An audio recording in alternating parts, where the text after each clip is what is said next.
پێش ئەنفال لە دیەکەی خۆمان بووین لە قراچەمەە ناوچەی داودا بڵێن ئیتر ژیانێکی خۆشمان بوو سەرقاڵین وە دوولەر قەدر حەیوان و بۆیسان و فەلاحەت و ئەمانەوە باوکمە لێ حەیوانە بوو درە و ئەمانەیە کردو ئەمجا دوایەوە جارێکی پێچوتیان ئەوە جێشتێت بۆ ئاوایە کە جاش و جێشتی و تەیارە چوو بۆ سەنگاو ئێوە من وەبیرم بێ ئەم شتە بووە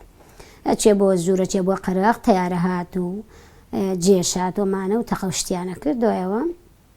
ئیتر دوو ڕۆژی پێچ و تیارەکان ڕۆیتیان ئەنفالەکەین در من مناڵم نەمەزانی معنای ئەنفال چییە بەس ئەم باسە کرێ ئەنفالەکرێن ئیتر لەوێ هاتین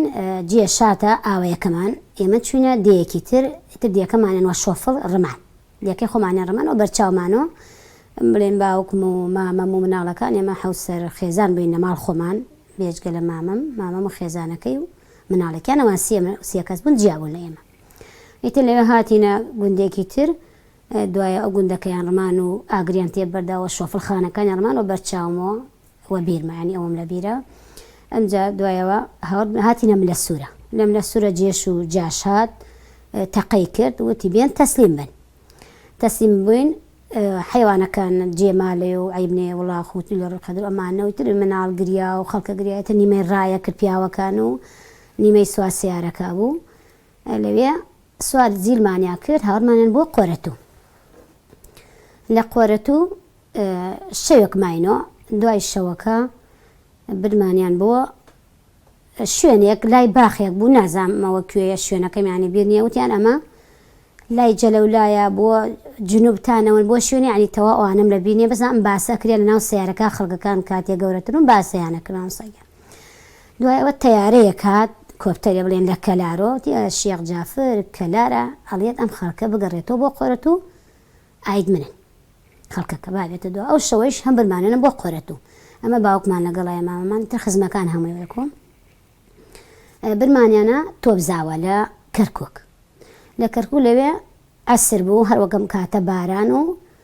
باوکمانیان جیا کردۆ لە ئێمە و ئافرەتەکان بەجیا و مناڵێ دایکی ئەنیما لە زیلەکە جێمان من خۆم لێبرای خوشکێکمان لە زیلەکە جێمان تا دایکم چوو مناڵەکان تر بواتە ژوورەکە و بگەڕێتەوە درێمەشی کوێمان نازانی لۆرێکە بەرزوو باوکمیان برد لەوێ و وتی با مناڵەکان لە دەست ئافرەتەکە بگرم وتی عربیە تر وە کوردی قسەی کرد ئەوە یعنی لێ زۆر حاڵی نەبووم وتی یاڵە بێ ڕێزام دەستی کەلەپچەکە دەستی باوکم لە پشتۆ یەک سەر وە کوردی یەکێکیان قسەی کرد وتی یاڵە بێوەڕێ ئەو کەیان شو عربی وتر چۆن بێژی مە ساحەیەکە وەکو کتێبخانەکە و ناو بازار ئەوانیان دەست بەستۆ و چاویان و ئەوە نەبینیان من باوکم وتر گەنجەکان بڵێن و وەک تەمەنی تۆ دوایەوە ئێمەیان کردە ژوورە و بڵێن دایکم وە باوکم وە دایکمی وت با مناڵەکانم لێ بگرێ وتی تر من نایان بێنم کۆتا جارمە ئامانەتی بۆ تو زابوتەکە کاتێ سەمون و نانەکەیان ومان هاورد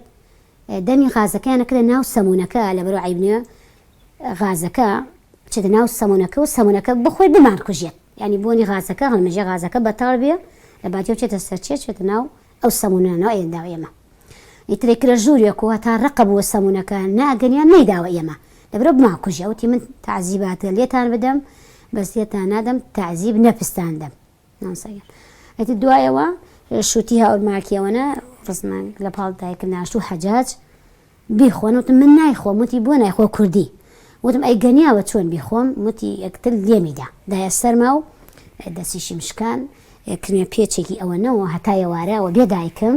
وتی نایە بێتە دەرەوە مەدام شتێکەت وەرناگدەوە بۆ نایخۆی بەس هەیە لە معنای ئەنفال تێناگەی مامۆستاگیان نازانانی ینی معنای ئەنفال چییە کە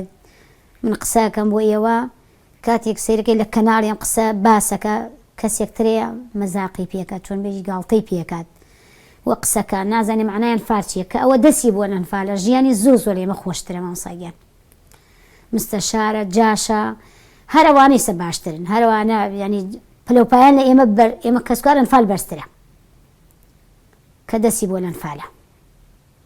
ئێمەی داتەگرن ئێمەی دادە دەست حکومەتەوە وە پارە فرۆشتمانیان ژیانی خۆشمان بوو لە دەشت و لێ باوک و برا و مەقسەد کەسی خۆمان ژیان و لە دیەکەی خۆمان لێمانیان تێکدا ئەوە مەسەلەکەی تعدایان زۆر لێمان کردە لێدان سجن ینی هەشتێک بێ و ئێمەیان کردە لێدان مناڵ خوشک و برام لە سەجمدا کەستر بۆ مناڵی مردووە تادای لێکدا دایە لە دایکەکەەوە بەرچاومانەوە تێمەیەن بۆ دەشت مەسەر لە شوێن مناڵەکەت یا لە شوێن براکەت یا لە شوێن باوکت ڕۆژوا بوو 20 کەسە مردووە بەرچاومەوە بڵێ من تەمەنم 10 ساڵ و بەس یانی زۆر داخی لە دڵما لە چۆن بێژی لە دڵم دەرناچێت ئەو داخە و هەر خەفەتە لە دڵما لە بیرمە و زۆر خەفەتی پێخۆم ئەو شتە.